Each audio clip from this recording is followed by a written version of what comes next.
In 2013, Palace Entertainment asked to get out of their lease with the state of Florida. They had leased the property until 2029. Their profits had fallen off completely. They had laid off staff, including Leon Cheetom, who spent most of his life at Silver Springs. And the park had fallen into disrepair. The river was covered with algae. You could no longer see the beautiful sand. And they thought that the park would be much better served if the state took it over and returned it to native Florida. The legislature agreed. So the animals were sold off, the amusement rides were removed, and the task of returning the park to native vegetation and native environment began. Leon was the last diver that worked for Silver Springs. He was let go well before Palace turned the park back over to the state. One of the things that he did, one of the many things that he did that went unrecognized, was that he kept the bottom of the glass bottom boats clean and scrubbed off the statues every so often so that people could recognize them. Once he was gone, there was no one left to do that. The glass bottom boats were still running, but visitors couldn't see the beautiful Silver River and the few fish that were left.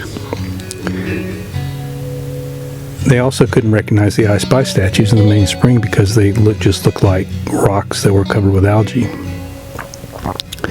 Dr. Joe Wallace is a longtime resident of the area, longtime scuba diver and lover of the Silver River, wondered what could be done.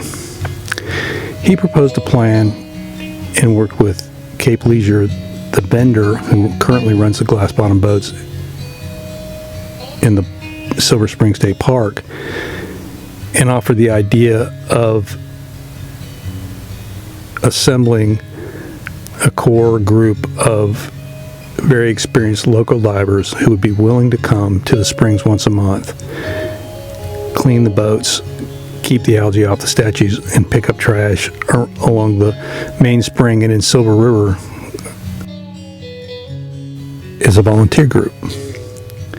He'd done some research and found that if they'd hired a company to come in and keep the boats clean and that sort of thing, the cost would be astronomical, well beyond the budget of the state park. Reluctantly, there was an agreement, and the Silver Springs professional dive team was established. There was some trepidation early in our history. The first dive required us to use a pressure washer to pressure wash the statues in the main spring. There was a lot of misunderstanding. Everybody thought we were pressure washing the rocks, which we weren't. And so